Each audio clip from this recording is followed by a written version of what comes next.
This is Carol Callahan, and today I'm going to be talking about factory farming. What is factory farming, you might ask? Well, factory farming is a method of farming where high populations of livestock are concentrated on small plots of land in order to maximize profitability. CAFOs is a term used to refer to individual factory farms, and it stands for concentrated animal feeding operations.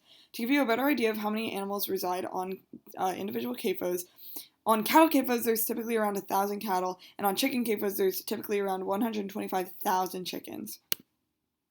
There are different viewpoints on this issue. Some say that factory farming keeps animal products affordable and also gives employment to many different people.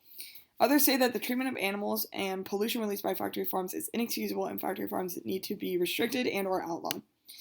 Human communities surrounding factory farms are very much impacted by air and water pollution released by factory farms. CAFOs can release manure that runs off into local streams and groundwater, which can infect this water with different illnesses such as E. coli, which can be fatal to both humans and to local wildlife. Kevin Rodolfo, a professor at the University of Chicago, made this statement about his Illinois community.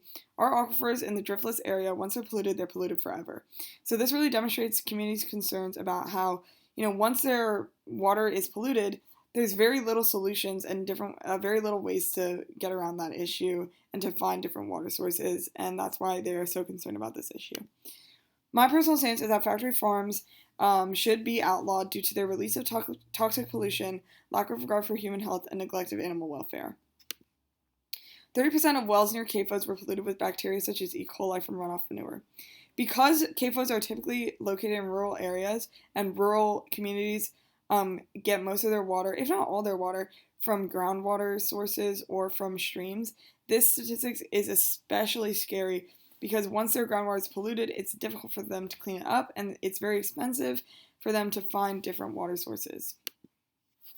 Another issue posed by factory farming is the release of antibiotic-resistant bacteria. Antibiotics are used in the feed of livestock in CAFOs in order to fatten them very quickly to increase their profitability. 70% of all antibiotics used in the United States are added to animal feed. Because antibiotics are used so frequently, it's very easy for resistant bacteria to form and then to make its way to the public, as a lot of these animal products are distributed in places like grocery stores. This bacteria can be dangerous and even fatal because there's little to no treatment for it. The more resistant bacteria there is and the more antibiotics are being used on farms, the less effective antibiotics will be in the future. A very key example of this is the 2015 Chipotle crisis, where E. coli infected meat from an Australian CAFO made its way to Chipotle stores and landed many Americans in the hospital and some in their graves. 12,720 people in the U.S. die per year due to animal foodborne related pollution, and the mortality rate has risen to 83%. For a developed country like the U.S., this is a very scary reality and something that needs to be dealt with immediately. Another issue with factory farming is the treatment of animals. So as you can see depicted here, there's pregnant sows or pigs that are being contained in things called gestational crates, which are tight 7x2 crates.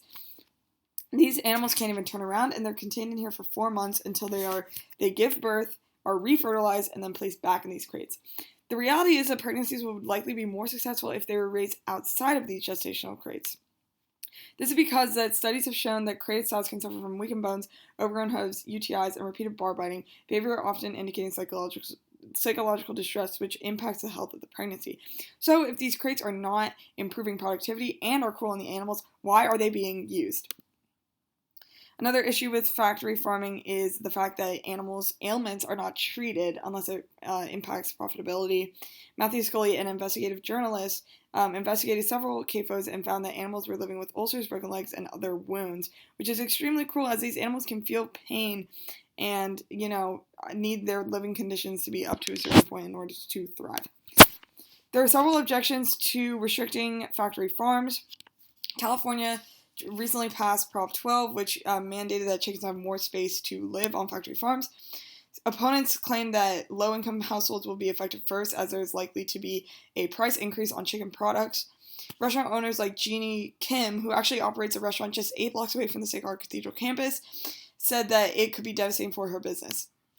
Other opponents say that because factory farming provides many jobs and stimulation for the economy, extinguishing it will make the economy take a hit to the economy. My rebuttals for these objections are that the risk of pollution and the harm done to animal welfare is more important than the economic repercussions. And my question is, are you really willing to risk infecting more groundwater and releasing more antibiotic-resistant bacteria, therefore killing humans for a minor economic boost? The rise in price in chicken products after California's Prop 12 was enacted was only 49 cents, which is very minor for most households. Also, a lot of money has been put into keeping CAFOs in business while they extinguish small, humane family farms. So it really begs the question, do factory farms really help the economy as much as people claim that they do?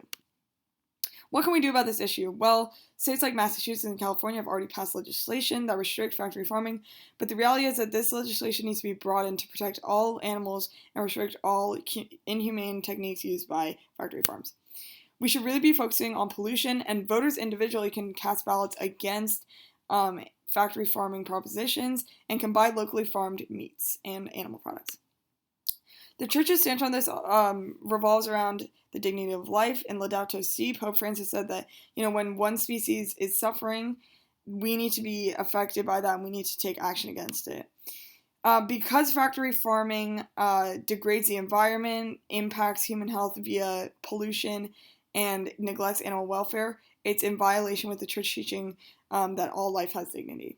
This is my bibliography, and thank you for listening.